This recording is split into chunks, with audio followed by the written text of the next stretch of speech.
The Pat Mayo Experience. Pat Mayo Experience. Pat Mayo Experience. Pat Mayo Experience. Experience. Welcome to the Pat Mayo Experience, Valspar Championship, DraftKings picks, and preview. If you, that's you out there, want to get into a draw for 20 DK bucks, two ways to do so. Smash the like button on the episode. Leave your DraftKings handle in the comment section.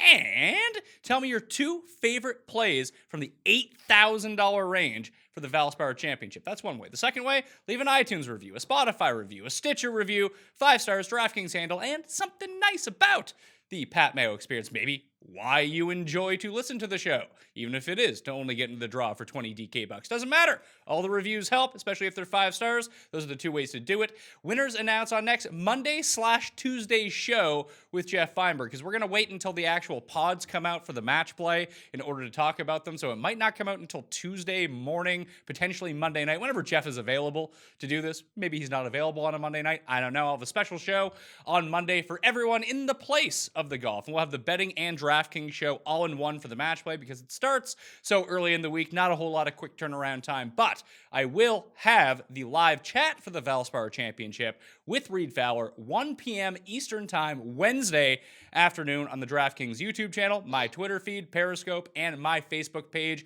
All of those at facebook.com, periscope.com, twitter.com/the-PME. Also, become a member at Fantasy National right now. Masters loaded in there. So you can do your Valspar research, some Masters research. If you get a monthly plan right now, it takes you through the Masters. So you might as well learn how to use the system so you're ready, rearing to go by the time Augusta comes around in 3.5 weeks' time. Joining me to break down the Valspar, though, he was supposed to break down the Honda with me, then the prices never came out, and I had to leave town. So he's back here as a part of the Florida Swing. It is Ryan Baroff. Or, if Homestyle Wanna is not pronouncing it, it's Ryan Baroff from the Golflandia podcast. What's up, man? How you doing, Pat? Thanks for having me on. And I'll be honest, it was better that I didn't do the Honda because that was a pretty pathetic week. Well, how did you do last week? Because I took the strategy of trying to fade the top 3 guys. So I had no Dustin, I had no Rory, and I had no Justin Thomas. So obviously I did poorly. How did you do? I did all right. You know, I had outrights on Rahm and Jason Day, so it wasn't the greatest weekend for the last 5 or 6 holes at least.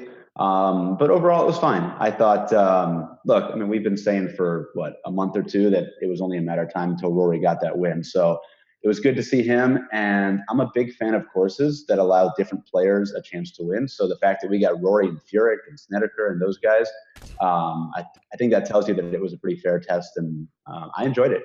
So I think we've seen a few of these through the Florida Swing now, because I feel like Honda is kind of that way. Bay Hill, we got some weird names at the top, but generally speaking, the longer hitters do have a bit of an advantage there. Obviously, TPC Sawgrass, anyone can kind of win. I feel like Valspar and Copperhead is almost the same way too. Yeah, for sure. I mean, these courses are tough. And I think when you have that, you have the tough Bermuda rough, you have the wind, you have water. I think you're going to get a lot of the really good names up there, but there's also going to be guys who blow up and then guys who sneak up there. So I expect more of the same this year. I think it was last year we saw Corey Connors almost win Valspar. I think you're going to see some names like that again. Wow. I mean, I guess we're going to have to find out which of those guys that we're going to end up taking. Can you rewind the clock like 12 months and tell the viewers / listeners about what happened to you at this tournament when you had the double on the go last year? Oh, yeah, that was fun. So, yeah, last year I didn't do much betting for this particular week, but I did have a parlay or a double with the European Tour, Matt Wallace, who's firmly in the brand, and Patrick Reed here at the Valspar. Wallace got the job done, so I did win a little bit there, but I had a really big parlay available if Patrick Reed could have got it done. And then I don't even know, I mean, how would you describe what he did on the 18th hole? Was it a chunked putt, a duffed putt? But he got it halfway up the hill and it rolled back down to his feet, made bogey, missed the playoff. And then to make things worse, I mean, it's Paul Casey. Who likes Paul Casey? I would rather have seen, obviously, Tiger win, but it was really painful. What would that have like? What were Matt Wallace's odds to win the Euro this time last year? Because this was the first of his 3 wins last year, wasn't it? Yes, but it was a really shitty event. It was the Hero Indian Open, so I think he was 40-1, and Reed was about 50 to 55-1 here. So it was a roughly 3,000-1 parlay number. Jeez. It sucks that you didn't have I guess that's the one good thing about being in Canada and having some of these other books. I think that DK Sportsbook is going to eventually allow the live cash out option, but that's, I think, only available in New Jersey right now. But if you had that parlay on the go and it wasn't an each way parlay, it was just a win outright parlay, you might have been able to cash it out if you wanted to. Yeah, exactly. I had Wallace by himself, so at least, I got a little bit out of it, but I did not have Paul Casey. So we live and we learn. So 3,000 to 1 down the tube. So you did win on Matt Wallace. Let's talk about a winner here. The winner of the Pat Mayo Experience DraftKings Open, which, if you want to get into it this week for the Valspar Championship, the description or the link is in the description. I've messed that up like 3 weeks in a row now. The description is in the link. That don't even make no sense, Baroff. So the link is in the description of this video and podcast. It's over half full already. Let's fill that up.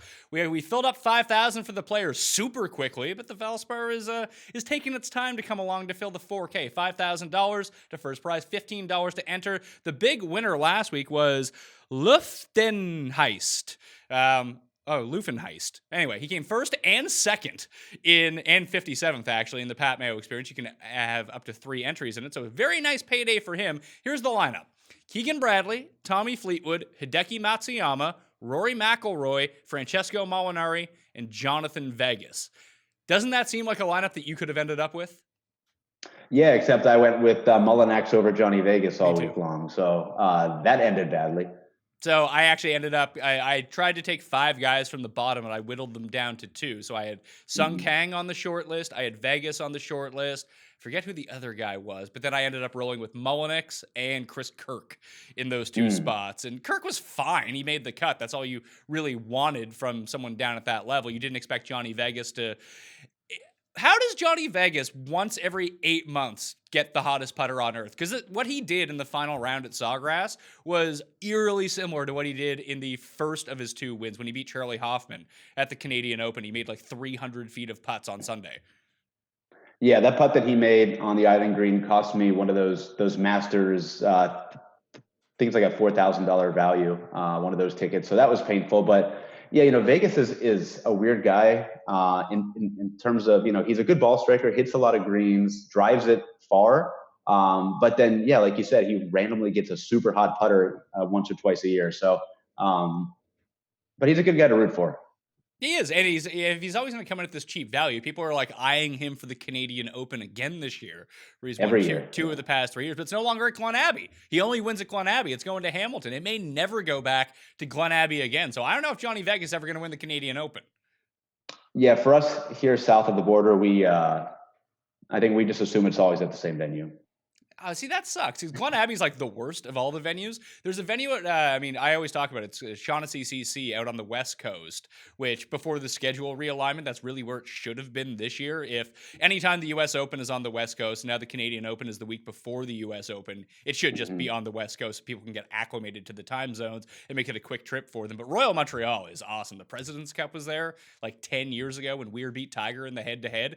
And there's just a ton of water everywhere. The last time the Canadian Open was hosted at Royal Montreal, I believe Tim Clark won. It's one of those just weird courses, a lot like TPC Sawgrass, to be perfectly honest with you. So I'm happy for it to go back there and get the hell out of. They can come back to Toronto, just use one of the better courses. Like even in Toronto, Glen Abbey is like the 5th best course in the city.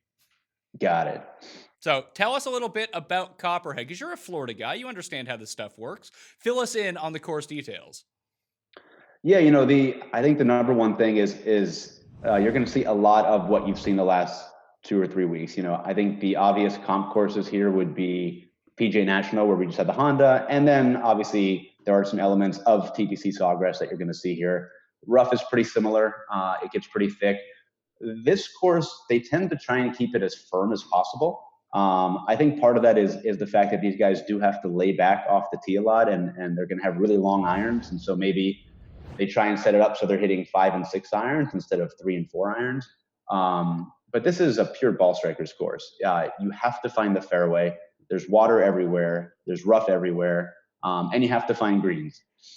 We have Bermuda grass again. It's going to be windy. It's been pretty wet down here, so I'm actually kind of interested to see what the course plays like. And then in terms of the actual course details, the most interesting part about this is it's a par 71, but we still have the 4 par 5. So we have an extra par 3 And so you're going to hear a lot of people talk about par 3 scoring, specifically, I think longer than 200 yards is where most of them fall. So pure ball strikers, long iron players, and I think you've seen that with guys who have done well here over the years.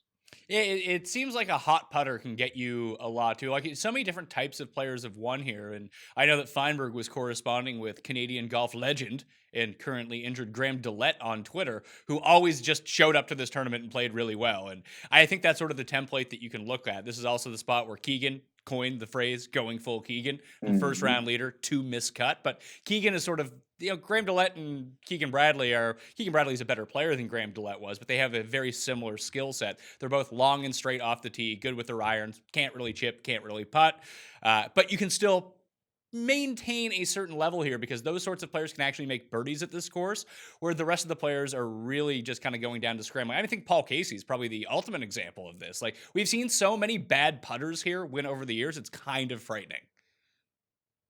Yeah. And the names that kind of you've seen between the winners and the runner-ups, I mean, these are guys, I mean, they're not bombers by any means.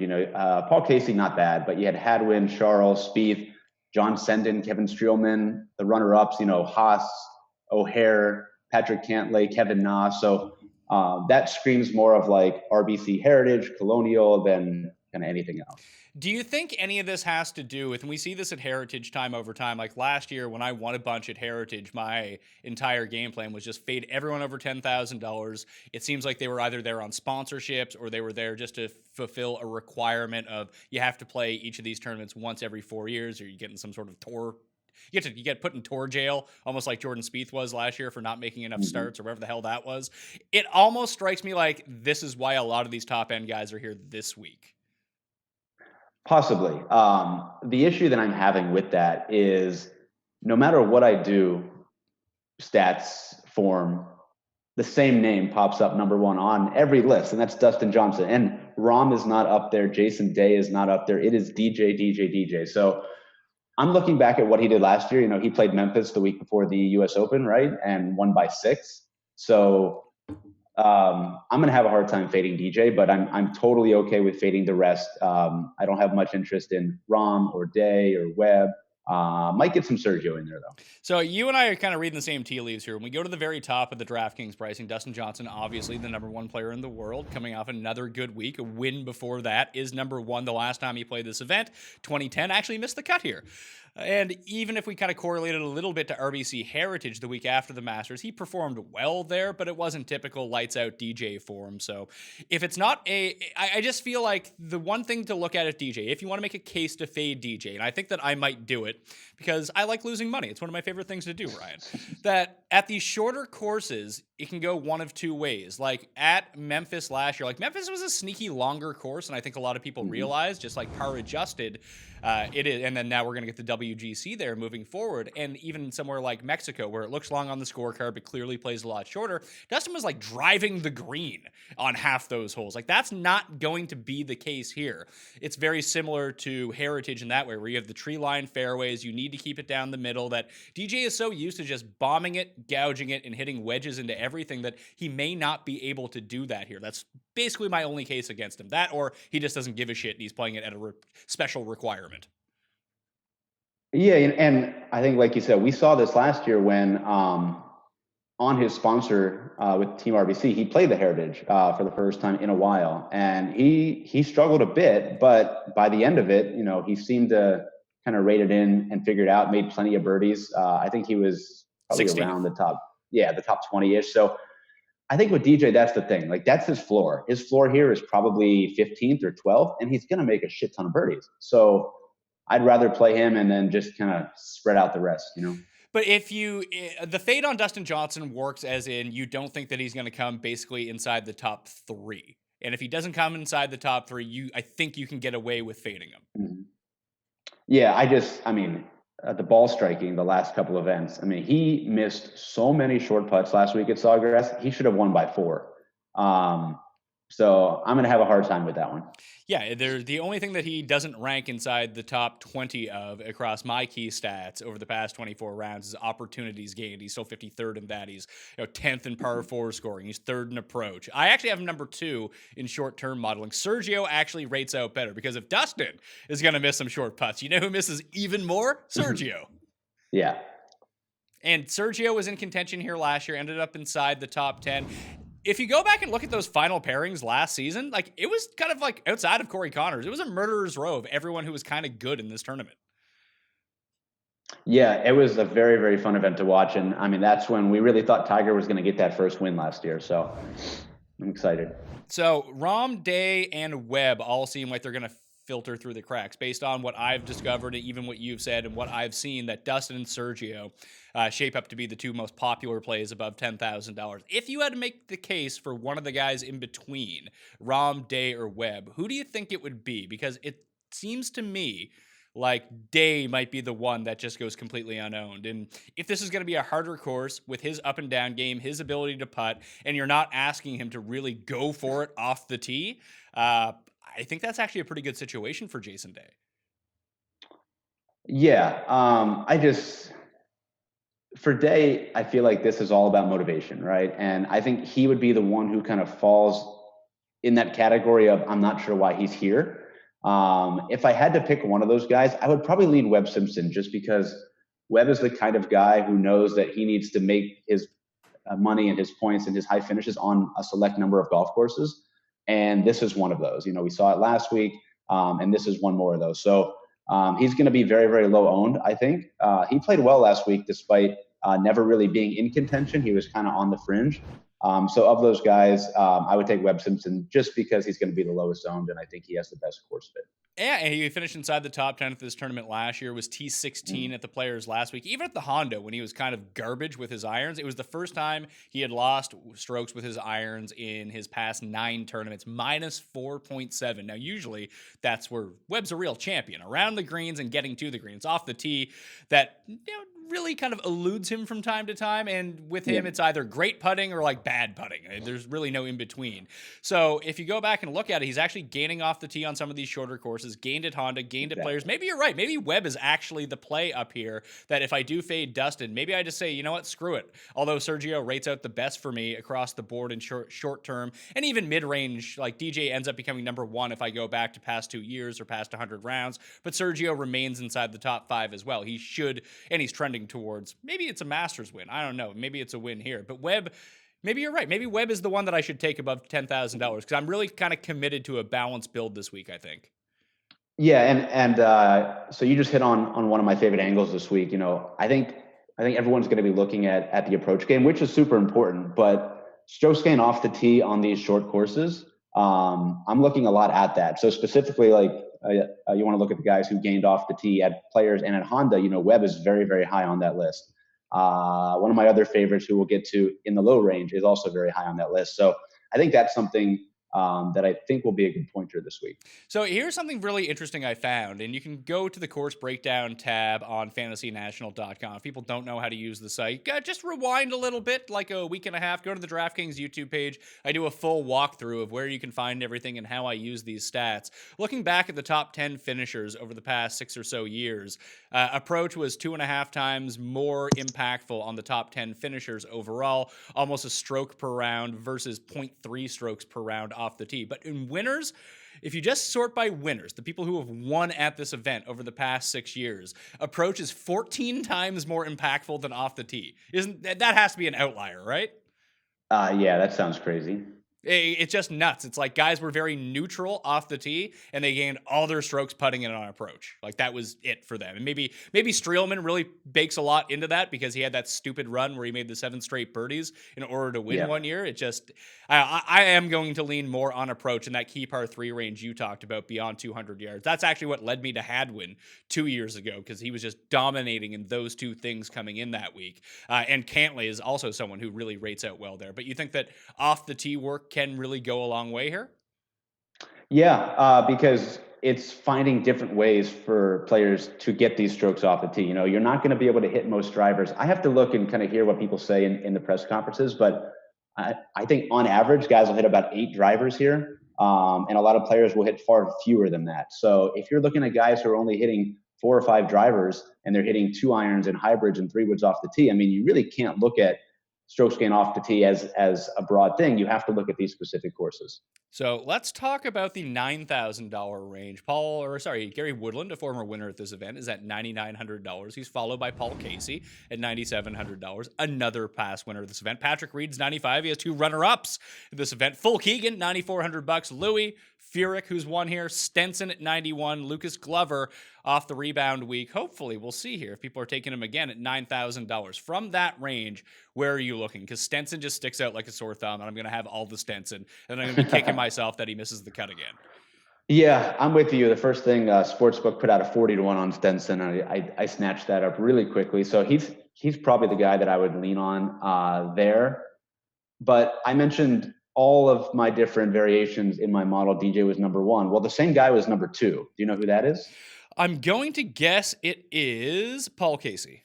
It's Keegan Bradley. 8 rounds, 12 rounds, 24 rounds. Keegan is right there. So I don't know what I can do at that price. I'll see how popular he gets. But yeah, he is rating very, very highly for me. So at $9,400, he's made the cut in 28 of his past 29 events. The only one he missed was at Shinnecock Hills last year at the U.S. Open. So you might have to go with it. I mean, we talked about the prototypical player that plays well here. That is the Keegan Bradley outline, isn't it? Yeah, he's still, I mean, this is his thing, but he's still having trouble stringing 4 rounds together. But that ball striking, I mean, it's just so good. The irons are just so good. So I'll probably give him a chance. But yeah, Stenson and Keegan would probably be my top 2 in that range. What do you make of Jim Furyk? Because if I look at like good drives gained over the past 24 rounds, Furyk pops up. He's gained massively on approach and off the tee in each of his past 4 tournaments. He's coming off this, exhausting full 4 rounds at the Players where he almost won as, he's almost 50 years old. He's on the precipice of this Champions Tour at this point. Mm-hmm. Has he played too many weeks in a row, or is he just vibing right now? Because this course actually fits him better than last week's course did. Yep. I think very similar to what I said about Webb Simpson. There's only specific courses Furyk's going to play well on. I'm probably going to ride that vibe. It's not just the runner-up last week. He finished 9th at the Honda. He had made his last 3 or 4 cuts before that, I think. He's not making mistakes, which is huge here. He isn't the most prolific birdie maker, but he can make enough. And I think this course, staying out of trouble, not making doubles, not making bogeys, and he's very, very good at that. So I am in on Jim Furyk. So if we say we're in on Keegan, we're in on Jim Furyk, and we're in on Stenson, that's the low part of the $9,000 range. It's funny to think about that those are the names that you lean with if you have Woodland, Casey, and Reed at the very top end of this tier. Yeah, I really don't have any issues with Woodland. Paul Casey just, he's in timeout after last week. Patrick Reed didn't really do much for me. So is this an opportunity to buy low on Paul Casey, though? The guy has one bad week, mainly because he dunked 3 in the water on 17. Like, if that's probably not going to happen. I would normally say and normally Casey's like the most uber consistent guy on tour. And now he's got some rest. He got the weekend off.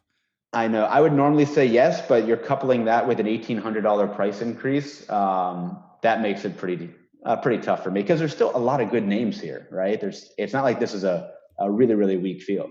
So it just even saying it out loud, and I'm kind of on board with you. I like Keegan, I like Furyk, and I like Stenson by far the most out of anyone in this range. It just seems like we're taking 3 worse players when we could have 3 better players for like $200 more. Oh yeah, this is a complete plug your nose and click their names kind of week. It was like the Honda. There's just guys like Russell Knox and like G-Mac and like Russell Henley that you have to play at these courses that you really don't want to. The only other guy here is Glover. He burned a lot of people last week. Not me, because through the good times, I was not on Lucas Glover, which means I was not on him during the bad times. But is this a spot to go back to him? And I'm curious to see if people will actually go back to him here, because I think this layout is much better for him than last week's was at TPC Sawgrass. Yeah, it's interesting. He's been so good, but I think he's been really exceeding his baseline in terms of short game and putting. And I think that's got to regress at some point. So I think in this kind of field at a course that he really hasn't done that well at in the past, I am totally fine with fading Lucas Glover this week. I'm on it too. I'm on the fade train only because of the price, though. Like you mentioned, the regression and the putting in like from AT&T, Honda, API, top 10, top 10, top 10. He gained 4 strokes, 4.5 strokes, 5.2 strokes putting. And like the approach was fine. The ball striking was fine. It was good. And even last week at the Players, he still gained on approaches. He just lost 4.5 strokes putting, which I feel like is more in the realm of outcomes for Lucas Glover on the greens than what he had done the previous 3 starts. Yeah, and his short game too. He's been really sharp around the greens, which is not typically what Lucas Glover does. So I'm okay with avoiding that. And I think, like you said, he's kind of in a weird pricing range because there are these better names above him, but I think there's better names below him as well. I'm kind of with you. What do we do with Louis? We didn't even talk about him, which means he's probably going to be the guy that no one knows. I think if you want a contrarian build to start your week, and you want to take if you want to take the chalkiest guys in the $7,000 range, the 2 guys to start your team with are Rahm and Louis. Yeah, I mean, Louis is just he's an 8,400 guy for me. So if he's there or lower, I'll usually play a little bit. If he's above, not really. But he's done well here. There's been nothing the last few weeks that have inspired me to play him. All right, so $8,000 range. Again, if you want to get into a draw for $20 DK dollars, smash the like button for the episode. Leave your DraftKings handle in the comment section. And tell me your 2 favorite plays in this range. It starts out with Bubba Watson at $8,900, who does have a top 5 finish here like 10 years ago. Rafa, Ryan Moore, Kokrak, Kisner, Snedeker, Hadwin, Charles, Knox, Grace. That's the $8,000 range. The only one that I've bet of any of these guys is Snedeker because I really like the odds. Do you think that he's going to come in as someone who's very popular this week? Well, you could thank Ben Coley for making him his cover boy, so yes. So I talked about this with Wiley last night, but I think all these names have some merit, but there's 3 right in the middle, Moore, Kisner, Snedeker.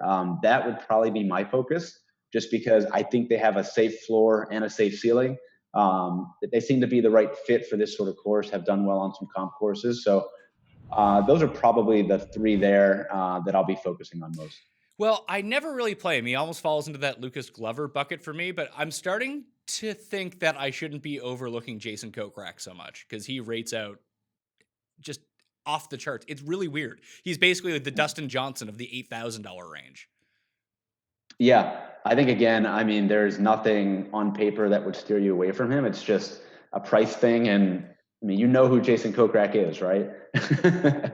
It has to regress at some point, like Lucas Glover. He's just not in the same caliber as a Bubba or RCB or a Snedeker or a Kisner. Sure, I guess I'm with you on that. And maybe that the irons come back to earth a little bit, but he has been like destroying it with his irons. And the big difference between Kokrak and Lucas Glover, at least over the past 6 weeks or so, is Glover was getting a lot done with smoke and mirrors. Like you mentioned, the short game, which came out of nowhere, and he was putting the lights out, which for one of the worst putters on tour, it's really strange. Kokrak is bleeding strokes on the green. He lost 2 last week, lost 4 the week before that, and still ended up with the top 10. Like, the ball striking is so immaculate right now is that if you get one of these weeks, and we've seen it, 2 of the past 3 weeks, Keith Mitchell gained less than a stroke on the greens, but was just slightly positive. He wins at Honda. Rory gains less than a stroke on the greens at Sawgrass. He's like 0.7 in the positive, just slightly above average. He gets the win. Kokrak kind of fits that mold of the guys that have been winning recently, that he doesn't need to gain 6 strokes on the green. He just needs to not lose 4,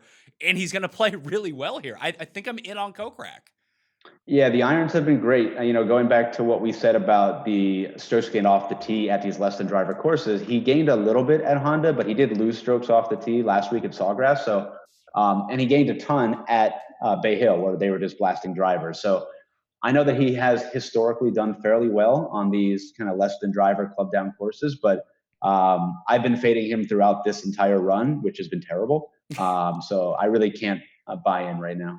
Some even more numbers for Jason Kokrak over the past 24 rounds. Second in this field in strokes gained approach. Second in this field on par 3s from beyond 200 yards. First in the field on par 4s from 400 to 450 yards. Third in good drives. Ninth in opportunities gained.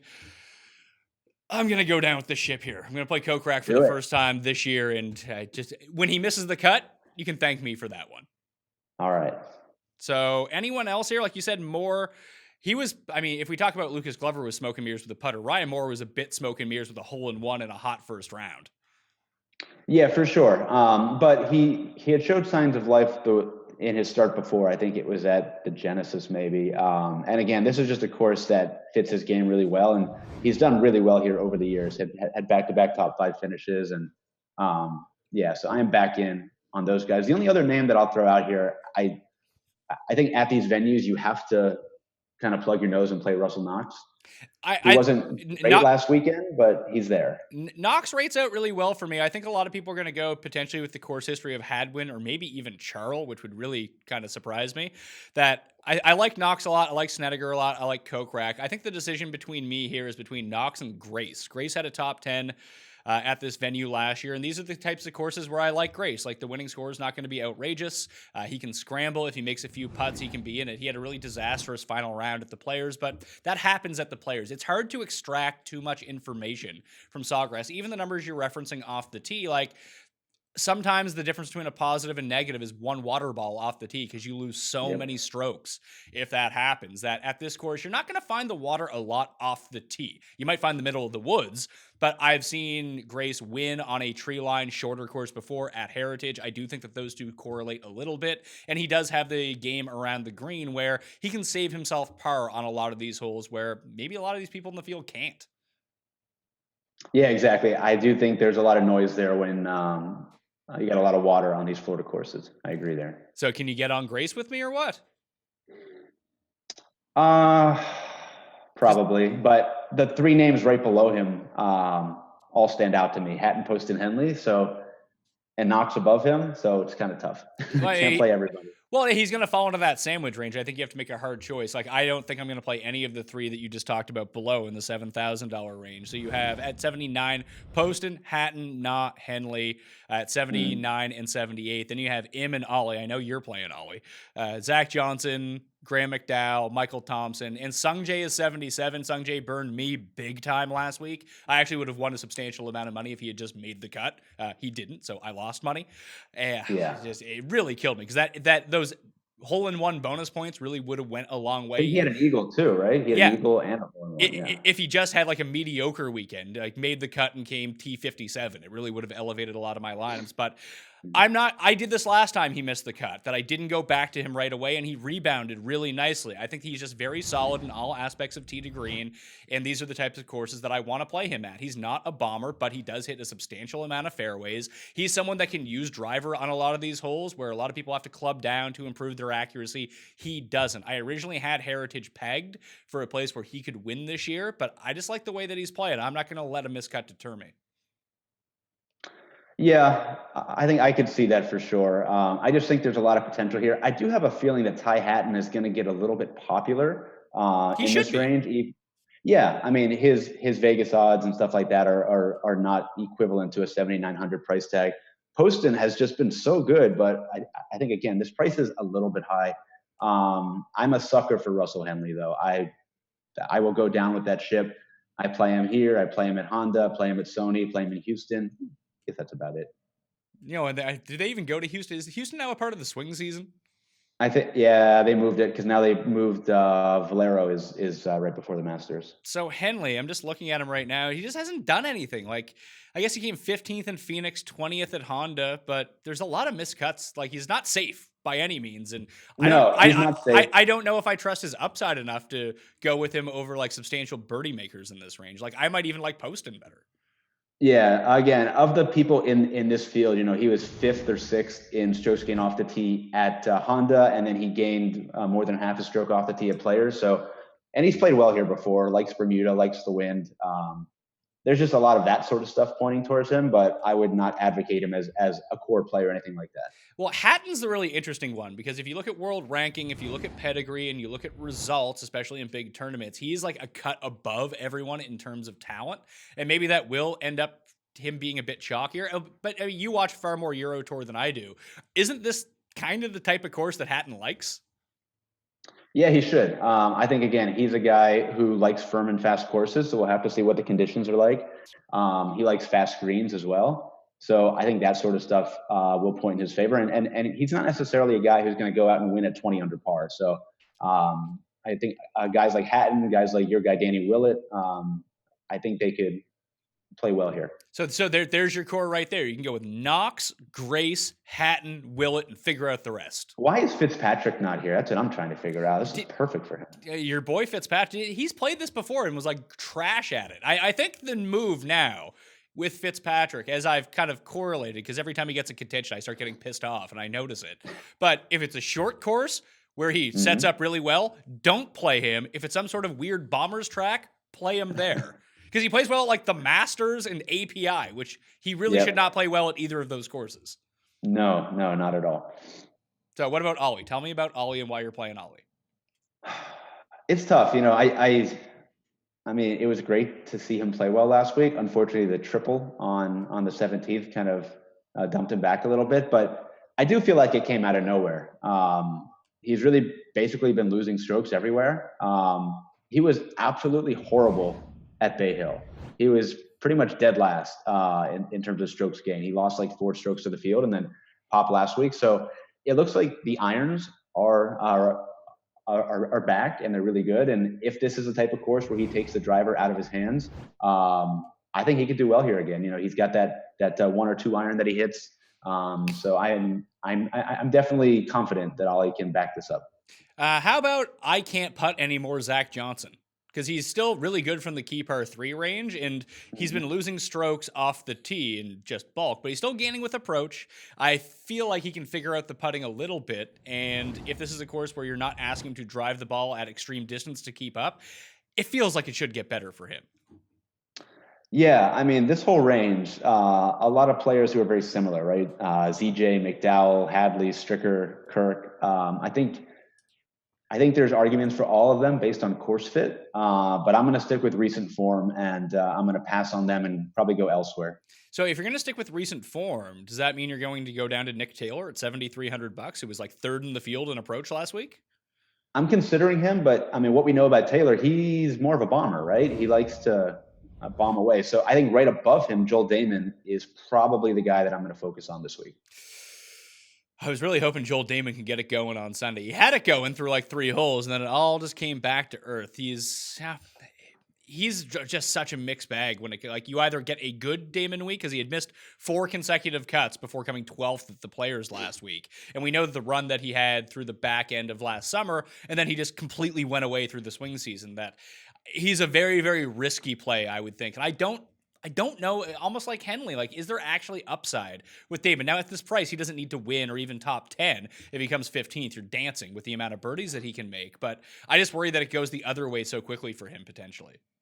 Yeah, he's definitely not consistent, which, again, is a bit surprising considering how consistent he was last year. But I do think he's another guy who is going to do better on a shorter, firmer course where it's more about iron play than anything else. So, and he's had some random, really, really hot putting weeks this year. So let's just hope to be on the right side of variance there. Who else in this $7,000 range, the lower end, are you going with? Because like Roberto Castro rates out really well for me, and I don't like that. Yeah, he does. I think the 2 guys who stand out above the rest for me in this low range are going to be Neiman and Mullinax, guys that we've pretty much played all year long. Neiman seems to be slowly clawing back to where he should be. Mullinax burned us last week. He was so good on Thursday. I think he was only 3 under, but he made like 5 or 6 birdies. I had a lot of faith in him last week and just had a bad Friday around. So yeah, Trey, Neiman would be my top 2. So with Neiman, he actually gained strokes putting at API, which is shocking for him. But like, yeah, the ball striking is still there for him. The irons are still there for him. The around the green game has actually flipped. Like he lost his first 4 events of the year. Now he's gained at Genesis, Honda, API. Maybe it's something about this Bermuda grass that he just prefers over POA, that he can get it done around the greens a little bit. But yeah, he's sort of the prototypical, when we talk about like the Graham Dillettes of the world and the Keegan Bradleys of the world, Neiman is kind of becoming one of those guys, isn't he? Yeah, and that was a big worry for me last year. Was I just felt like as he was getting close and close and close, his short game was so bad. And I wouldn't play him. I wouldn't bet him because he couldn't get up and down, but that seems to have flipped a little bit, and it could be an aberration. It could be he's actually put some effort into that part of his game. But if he can scramble a little bit this week, I do think this is a great course for Neiman. Yeah, I'm in on Neiman. Neiman's one of my FOMO bets every week. That just I want to Yeah. be there when he breaks through because I do think that he gets a win at some point this year, and I have no idea when it's going to be or where it's going to come. But at 125 to 1, you can throw a few shillings on him, and you'll be good to You go. never know when it's going to happen. I know. With Mullinix, he lost like over 3 strokes putting last week, so maybe if that flips back, I'm with you. I think Trey Mullins finished inside the top 20 here last year too as a Monday qualifier. I think he was, yeah. He might have even been in the top 10, but he was close. Yeah, he played great. Any love for like the Denny McCarthy's of the world? I know that Feinberg brought him up to me, like Danny Lee, Sam Ryder, Streelman, who's the former winner. Do any of those names leap out to you? Or even someone like Roger Sloan or Charlie Hoffman right at $7,000? Sloan's been playing shockingly well. Sloan has been playing well, but again, I think these web guys, we don't know that much about him. We don't have huge sample sizes on them. Castro is probably the one there just because we've seen him on tour for years. We've seen him play well. I like the range below, so we're going to get down into the kind of the mid sixes. I think there's a lot of potential names there. All right, so let's talk about the $6,000 range then. Who is the first name up? We'll trade names back and forth. Give me your first one. Ryan Armour. Ryan Almail? Got to hit fairways. Nobody hits more fairways than him, and he's been shockingly good recently. His form doesn't show it because he hasn't been putting well, but the ball striking's been really good. Okay, so I wasn't even really looking at Ryan Armour when it came down to it. So the first one that I'm going to throw out is Adam Schenk. Adam Schenk, I mean, in my mind, he is a bomber, right? It seems like it. Bomber, birdie maker. Yeah. But he's been playing really well with the irons. He played really well at Honda. He played well at Puerto Rico, API. So 3 cuts made in a row, 18th, 30th, 29th. I'm not looking for him to do a ton, but he strikes me as one of these guys where he makes so many birdies, and the around the green game isn't a complete disaster. So that's always nice to have, that he might outscore his finishing position on DraftKings points. So I like that a lot. I actually got invested in him at 175 to 1 as well. All right, good. Yeah, I could definitely see that. He might make a lot of mistakes, but I guess if you're getting birdies, that would be helpful. Yeah, he can battle his way out of it. Who's your next guy? And don't steal Danny Willett from me. No. Rory Sabs. Rory, surprisingly pretty good course history here, and he's stringing together some stuff.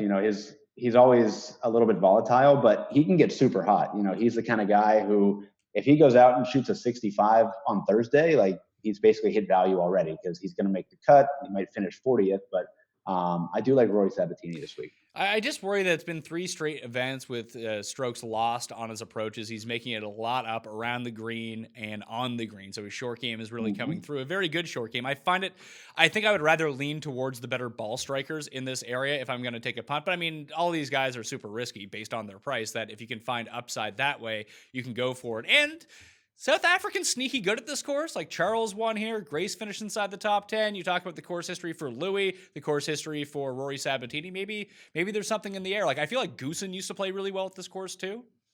He's won here. Yeah, firm and fast. They like firm and fast. So yeah, maybe that's a thing. So I'm going to go with Willett. Willett and KH Lee are the 2 guys I think I'm really going to concentrate around down in this range. Willett has gained on approaches in 9 of his past 10 events. This is the type of course that I wanted to attack him at. I thought he'd play Honda. I don't know why he didn't play Honda. That makes no sense to me. If you look at his overall numbers, the only thing that really does stick out is the approach, but he plays so much on the European Tour. He plays in some of these tournaments where they don't have strokes gain data weighted at all, that I think that he's the type of grinder that I want for this course. He's coming in at the right price for me. And KH Lee right there is, he was number 1 in the field at Riviera in approach. He was top 10 at Honda. He's really good off the tee. Get a decent putting week at a KH Lee, and you got a stew going. You got 2 $6,700 guys right there that you can build around. Yeah, I do think KH Lee is going to pick up a lot of steam. Obviously, I mean, we've all been betting him, talking about him for a few weeks, but yeah, those irons are just on fire right now. You got any more $6,000 guys? I'm looking at like Svensson is down here. There was someone else. Yeah, my guy at 6,400, Kramer Hickok. His last 2 events seems to have found something. I think it was so he played well at Riviera, barring a 78 on Sunday, but he was kind of borderline top 20 there. Played well in Puerto Rico, played well at the Honda, and so I think just kind of that same sort of course is what we have here. So give me some Kramer Hickok for 6,400. Kramer Hickok, $6,400, 3 cuts made in a row, doing it all off the tee. The guy cannot putt to save his life, by the way. Guy cannot putt. No, He can't putt, and he can't hit an iron apparently. Yeah, there were 2 surprising names. I'm not in on these guys, but to see down here, but Spawn and Tway just seem a little bit underpriced for who they are, but they've been abysmal. So I'm not playing them, but it's interesting to see them so low. It's funny, like Tway was the first round leader at the Tournament of Champions, and it feels like he shot 80 in every round since. Yeah, I mean, the whole fall, he won early in the fall. I mean, he was really, really, really playing well, played well there. And then, yeah, it's gone. So the other 2 guys that I was looking at, one is Scott Langley, mainly based on short game. He's just immaculate around the greens. Like if that's an angle that you wanted to take, I think that's one that you could go with. And the other one is actually in the $7,200 range, was Bud Cauley, who almost kind of fits the same thing. He's getting a little bit better recently.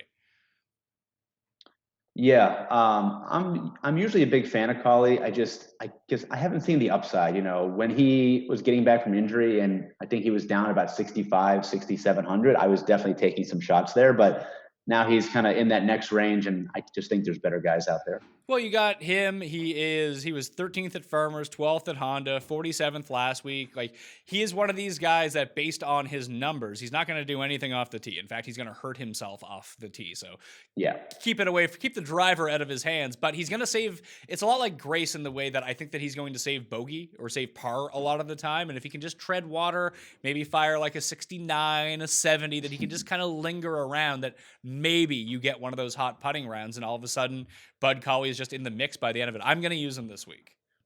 Got it. Has anyone been pumping up Akshay Bhatia yet? That's the amateur. This 17-year-old amateur who's homeschooled. He's supposed to be great. I'm not the guy who buys into these shiny new toys, but I just didn't know if people were talking about him yet. No, I wrote it up in the column as just kind of like, hey, this is a guy who is playing, not saying like played this guy. It's not like a Matthew Wolff situation where, you know, Matthew Wolff wins every event on the NCAA tour, that, yeah, maybe he'll be okay if you just throw him into a random PGA field. It turned out that was the case. This guy, I have no idea. Although amateurs have done like okay at this event in the past. So like a few, like 3-4 years ago, I remember Lee McCoy ended up inside the top 5 last year. Hot Faya Dylan Maya ended up making the cut. The other am missed. That I don't think it's worth it. Like, hell, you could just take especially on a course that's this tough. You know, this is probably not the type of place where you want to make your PGA Tour debut. Yeah, but like, whatever happened to Lee McCoy besides him like bashing the Latin American tour? He's down there somewhere. He's playing web.com. I think he played some Latin American tour events recently too. He played a Latin American tour event and was like complaining about the people that were accosting him after the round looking for autographs. Sorry, Lee. Yeah, very tone deaf stuff. You can, you know what? You can just come back to America and no one will ask you for your autograph. There's that. Exactly. Unless you're, you know, on the Canadian tour, potentially. I don't know. Anyone else you want to talk about? Not really. But it should be a fun event. There's a really fun Euro event too. If anyone wants some picks, you can follow me on Twitter. I'll put some stuff out there, but a pretty good event over there as well. Well, let's just briefly talk about outright winners, because the first time I ever interacted with Wiley, he gave me SSP at the Hero Indian Open 2 years ago, and I know people actually parlayed together Hadwin and SSP for the huge double, and that actually hit. I just bet both of them outright and won. I was still good with that. Last year, you almost hit the double with Matt Wallace over at that event and Patrick Reed here. So the Golflandia podcast, keen on the Hero Indian Open. So who are some names this year that I should be betting? So I'm mostly skipping the top range. I think there's a lot of value in the middle. You're going to hear a lot about David Lipsky, who's already won this year. He's got excellent course history. He's 50-1 or so still. That would be one. And then I like Gags Bular. The Indians and the Thais tend to do really well when they play over here in Asia, just because they're used to the heat, they're used to the courses. And so those are the 2 guys that I'll be focused on. So what was that guy's name again?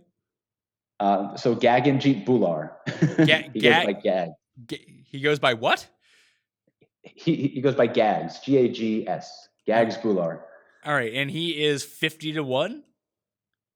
I got him at 55, so yeah, he's right around that range. So this isn't the Hero Indy; it's a Maybank Championship, or is It's it the Maybank. Yep, they moved it around a little bit. This is the Maybank Malaysian Open, so you have a pretty good field. You know, you got Peters, you got Ryan Fox, you got Jordan Smith. There's a lot of guys here. I like Gagjeet. It's a great name. Yeah. Bernd Wiesberger's in this field, and Min. Oh, Yep. How are we not betting Min Woo Lee? He should. He's about 60-1, so he's in play. He's like the new Si Woo. He's the Si Woo of the European. What happened to all these guys? Why are they so down? Like, what happened to Aaron Ray or Aaron Ryan, Eric Van Ruin, and Julian Surrey? Why are all these guys like 60-1? Julian Surrey's been hurt. This is his first event back, so stay away from there. Aaron Rai is in play. Yeah, he should not be 60-1 here. Sharma is 60-1. He won this event last year and came 9th the year before that. Yeah, he's been playing like crap, but for Sharma, that doesn't seem to matter. He can kind of pop up out of nowhere. So yeah, those are the sorts of names. I mean, pretty much any Thai player or any Indian player, you can bet them here. Does that mean we can get our main man Jazz in the mix? DJ Jazzy Jeff? Yep, and he won about a month ago. And his buddy, Fachara Kongwatmai, he's in play too, about 150-1. Yeah, there's a lot of fun names here. Can you say that name again? Fachara Kongwatmai. Okay, I honestly thought you were making a joke and you said "come in my eye." No, Wiley pronounces those a lot better than I do. Yeah, Wiley's really good at these Asian, even just the Thai pronunciations. Where's my main man Poom? Is he playing? Poom should be here. Yeah. Oh yeah, Poom. Poom's 140-1. Oh, Poom is better than that, isn't he?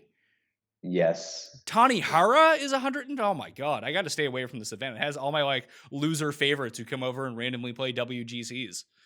Yeah, just bet a handful of your long shot each ways, and I'm sure you'll have a sweat by Sunday. Yeah, maybe I'll just take some top 20s and see how it goes. May have to. I'll put Poom and Adam Schenk together as a double. I'll get my 140, 175-1. Then I'll retire and go buy an island.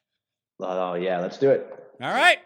Ryan Baroff, where can everyone follow you on the Twitter machines and listen to you?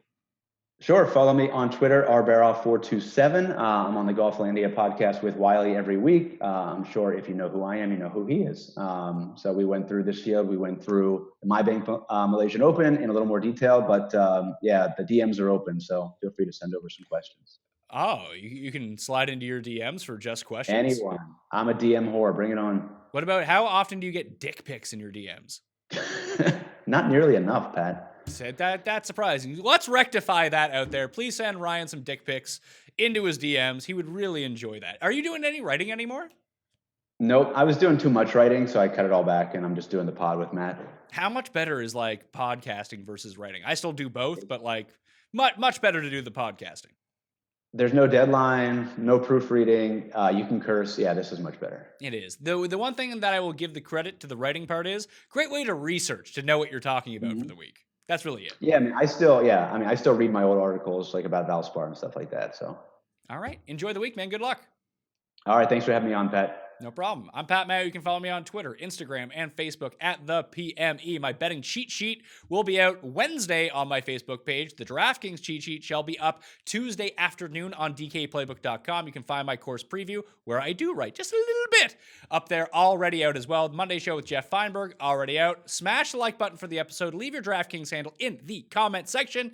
Tell me your two favorite plays from the $8,000 range, the loaded $8,000 range, and you are in a draw for 20 DK bucks. And if you give a 5-star review to the audio podcast, leave your DraftKings handle, something nice about the show. Winners announced on the next Feinberg show, whether that's Monday night or Tuesday morning. I guess we'll have to wait till next week to find out. And play in the Pat Mayo Experience Open DraftKings Listeners League. The link is in the description. I didn't even fuck it up that time. I'm Pat Mayo. Good luck at the Valspar Championship. I'll see you next time. Pat Mayo Experience! Experience!